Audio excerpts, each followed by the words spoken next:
Qu'est-ce qui t'empêche exactement de te sentir en paix maintenant? Et tu peux décliner en paix avec en sécurité, serein, confiante, heureux, joyeux. Quelle est la condition auquel tu es en train de donner ce pouvoir?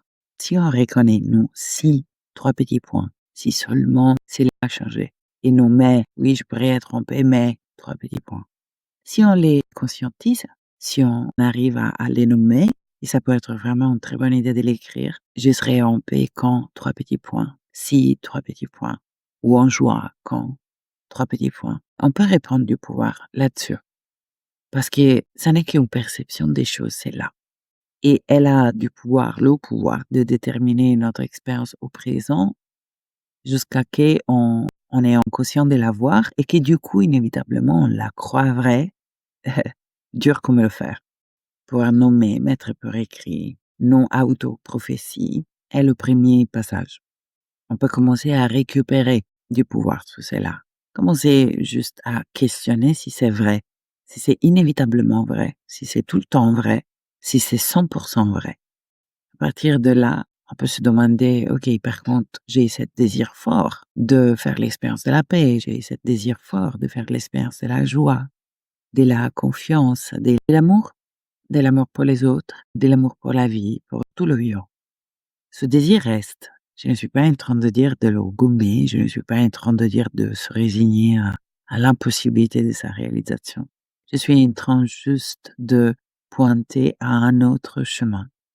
Et jusqu'à ce que nous sommes dans l'illusion que les conditions sont nécessaires pour faire l'expérience des états d'être qui sont les nôtres en fait, qui sont le tissu même de notre essence, ben, nous restons esclaves de ce sous quoi nous n'avons pas vraiment la main.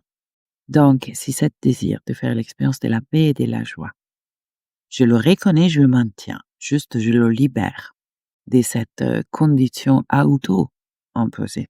Alors là, je peux avoir un désir de trouver le chemin pour la joie sans que rien ne change. La méditation, l'intériorisation consiste en ça, en fait, à la mise en lumière d'un sentier qui ne demande aucune condition de changer, mais qui nous mène exactement à faire l'expérience des qualités de notre être profond. Et la joie est là, la paix est là, l'amour pour le vivant. Et même pour ces gens qui nous ont fait du mal, qui n'ont pas répondu à nos attentes, à notre demande, cet amour hors mesure est là. Donc, il s'agit de retirer un peu de cet investissement dans le monde et dans les conditions pour s'ouvrir à la possibilité d'un autre sentier. C'est-à-dire s'ouvrir à la possibilité que ce qu'on cherche n'est pas où on a cru de le trouver. Et le retournement récupère cette attention, cette recherche dans le monde pour s'ouvrir à cet autre sentier. Le matin, prenez 5-10 minutes pour juste être assis en silence, étirer les sensations du corps et porter votre attention sur la respiration. Et c'est le moment où l'inspire devient l'expire. C'est-à-dire cette petite courbe où un mouvement se transforme en un autre. Cette courbe, tout comme le souffle, est déterminée par une intelligence qui n'est pas notre volonté personnelle. Il est quelque chose auquel on pense pas la plupart du temps et pourtant ça se passe. D'où naît on souffle. Et là, on commence à se rapprocher de cette source à l'origine de la vie, qu'on peut connecter à l'intérieur de nous. Et plus on la rapproche, jusqu'à pour un moment se réunir à cela, et plus on découvre qu'est-ce qu'on cherche dans le monde et à l'intérieur de nous.